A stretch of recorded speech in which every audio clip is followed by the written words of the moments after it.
रात के ठीक 12:07 थे। मेहर देवी मंदिर की 1063 सीढ़ियां बिल्कुल खाली थी, लेकिन सन्नाटा अजीब तरह से भारी लग रहा था। हवा चल नहीं रही थी, फिर भी घंटियां अपने आप हिलने लगी। कहा जाता है, इस समय जो यहाँ रुक जाता है वो माँ की परीक्षा में पड़ जाता है। कुछ लोग कहते हैं ये स्थान चमत्कार का है, तो कुछ इसे चेतावनी मानते हैं। पर सच्चाई ये है कि मेहर देवी मंदिर सवाल पूछने वालों को नहीं बुलाता, वो सिर्फ उन्हें बुलाता है जो सीमा लांघने वाले होते हैं। और उस रात मैं वहीं खड़ी थी। कही अनकही बातें, हिंदी हॉरर स्टोरी। मेहर देवी मंदिर मध्य प्रदेश के सतना जिले में स्थित शक्ति पीठों में से एक माना जाता है, लेकिन स्थानीय लोग इसे माँ का द्वार नहीं, माँ की परीक्षा कहते हैं। यहाँ 1063 सीढ़ियां हैं, पर कहते हैं जो अहंकार लेकर चढ़ा वह आधी सीढ़ी पर ही टूट गया। पुराने साधुओं का मानना है कि ये पर्वत सिर्फ पत्थर नहीं बल्कि जीवित ऊर्जा है। रात में यहाँ रुकना वर्जित है, लेकिन क्यों? साल 1998 दिल्ली की एक कॉलेज स्टूडेंट अनन्या अपने दोस्तों के साथ मेहर आई। हंसते हंसते उसने कहा, भूत भूत कुछ नहीं होते। रात के 11 बजे वह सीढ़ियों पर अकेली बैठी थी।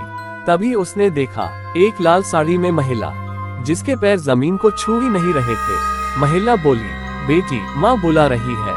अनन्या खड़ी हुई और मंदिर की ओर बढ़ गई।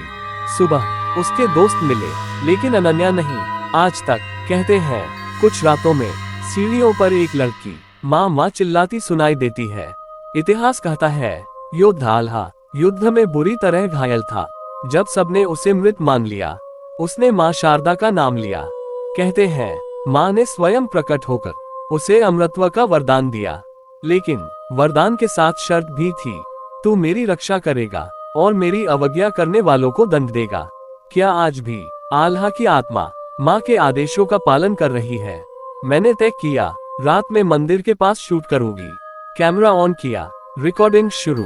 तभी स्क्रीन पर एक चेहरा उभरा, खून से सनी आंखें और टूटी हुई मुस्कान। मेरे पीछे कोई खड़ा था। मैंने पलटकर देखा, कोई नहीं, लेकिन ऑडियो में स्पष्ट आवाज थी, तू सवाल करने आई है, उत्तर सह पाएगी। अचानक कैमरा फट गया। अगली सुबह एक बूढ़े पुजारी ने मुझसे कहा, बेटी, माँ चमत्कार करती है, लेकिन हर कोई उसे सह नहीं पाता। उन्होंने बताया, हर 12 साल में कुछ लोग गायब हो जाते हैं, ना शव ना निशान। मंदिर के पीछे एक बंद कक्ष है, जिसे सिर्फ विशेष तिथियों में खोला जाता है। कहा जाता है वहाँ वे लोग हैं जो माँ की परीक्षा में असफल हुए।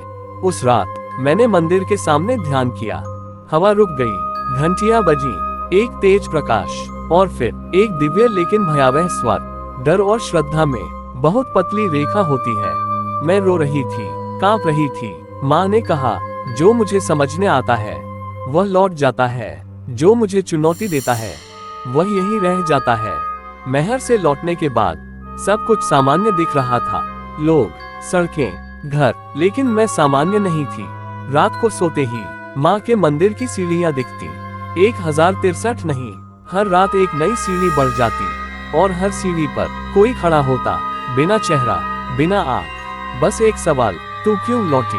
तीसरी रात मैंने शीशे में देखा, मेरे पैरों पर सफेद राख जैसे निशान थे, ठीक वैसे ही जैसे मंदिर की सीढ़ियों पर सदियों से जमी हुई राख।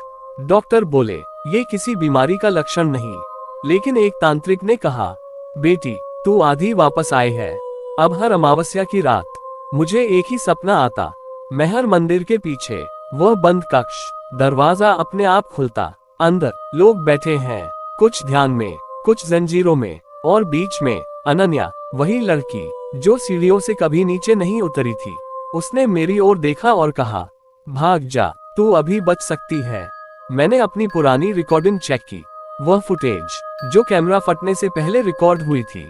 वीडियो में मैं अकेली खड़ी थी, लेकिन ऑडियो में 3 आवाजें थीं, एक मेरी, एक बूढ़े पुजारी की और तीसरी माँ ने इसे छोड़ दिया, लेकिन वापस बुलाया जाएगा। वीडियो कितनी भी बार डिलीट करूं, वह फिर लौट आता। मैं वापस मेहर गई, उसी बूढ़े पुजारी के पास। उन्होंने मुझे देखते ही घंटी बजा दी और कहा, तू फिर आ गई, मतलब बुलावा आ चुका है। मैंने पूछा, क्या माँ मुझे ले जाएंगी? पुजारी की आंखें भर आई, माँ नहीं, अब आल्हा आएगा। उस रात मैं सीढ़ियों पर खड़ी थी। अचानक एक भारी पदचाप लौह कवच की आवाज, तलवार घसीटने की ध्वनि, एक विशाल परछाई जिसे माँ ने छोड़ा, उसे वापस लाना मेरा धर्म है। मेरी सांस रुक गई। तभी मंदिर से तेज प्रकाश फूटा, घंटियां पागलों की तरह बजने लगी। माँ की आवाज, रुक जा आल्हा, यह मेरी कथा सुनाने आए है। मेरी ओर देखकर, तू मेरी कहानी बनेगी, पर मेरी कैदी नहीं। और सब कुछ शांत। नवरात्रि की अष्टमी थी। पूरे महल में भजन कीर्तन गूंज रहा था। लाखों श्रद्धालु थे, लेकिन उस रात मैं पूरी तरह अकेली थी। क्योंकि जब माँ किसी को बुलाती है, तो भीड़ भी रास्ता छोड़ देती है। मेरे फोन पर एक मैसेज आया, बिना नंबर के पीछे वाले रास्ते से आओ, आज बंद कक्ष खुलेगा। मंदिर के पीछे वह पत्थर का दरवाजा था, जिसे सदियों से कभी नहीं खोला गया था। जैसे ही मैंने कदम बढ़ाया, दरवाजा अपने आप खुल गया। अंदर ना अंधेरा था, ना रोशनी, बस सांसें लेती हुई दीवारें और फर्श पर हजारों पैरों के निशान, जो बाहर नहीं अंदर की ओर जा रहे थे। कक्ष के भीतर लोग खड़े थे, कुछ के चेहरे जले हुए, कुछ बिना आंखों के, कुछ ऐसे जिनके शरीर पर सीढ़ियों की आकृति उभरी हुई थी। वे बोले नहीं, बस एक साथ फुसफुसाए, हम लौटना चाहते थे, माँ ने नहीं लौटने दिया। तभी एक परिचित आवाज, मैंने कहा था ना, भाग जा। यह अनन्या थी। अनन्या ने बताया, वह कोई नास्तिक नहीं थी, वह माँ की परीक्षा लेने आई थी। उसने मंदिर में कहा था, अगर तू सच में शक्ति है तो सामने आ। माँ आई, लेकिन जिस रूप में कोई देख नहीं सकता। श्रद्धा बुलाती है, घमंड बांध लेता है, और अनन्या यही रह गई। कक्ष की दीवार फटी, भारी कदमों के साथ आल्हा प्रकट हुआ, आंखें आग जैसी, हाथ में रक्तरंजित तलवार। उसने कहा, कथा पूरी हो चुकी है, अब तुझे भी निर्णय लेना होगा। मेरे सामने दो रास्ते खुले, एक सीढ़ियों की ओर, एक माँ के गर्भगृह की ओर। गर्भगृह में कोई मूर्ति नहीं थी, वहाँ शुद्ध ऊर्जा थी, एक ऐसी शक्ति जो सुंदर भी थी और भयानक भी। माँ की आवाज, लोग मुझे माँ कहते हैं, पर मैं नियम हूँ। मेरे घुटने कांपने लगे। माँ ने कहा, तू मेरी कथा दुनिया तक पहुँचाएगी, लेकिन याद रख, हर कथा किसी को खींच लाएगी। जो डरने आएगा वह बचेगा, जो साबित करने आएगा वह यही रहेगा। मुझे धक्का सा महसूस हुआ। मैंने YouTube पर अपलोड किया। शीर्षक था, मेहर देवी का बंद कक्ष जहां लोग लौटते नहीं। पहले 24 घंटे में 10 लाख व्यूज। कमेंट्स में लिखा था, ये सिर्फ कहानी नहीं, चेतावनी है। कल ही मेहर जा रहा हूँ। अगर माँ सच में है तो सबूत चाहिए। मुझे डर लगने लगा, क्योंकि माँ ने कहा था, हर कथा किसी को खींच लाएगी। तीसरे दिन एक न्यूज आई, मेहर मंदिर की सीढ़ियों पर एक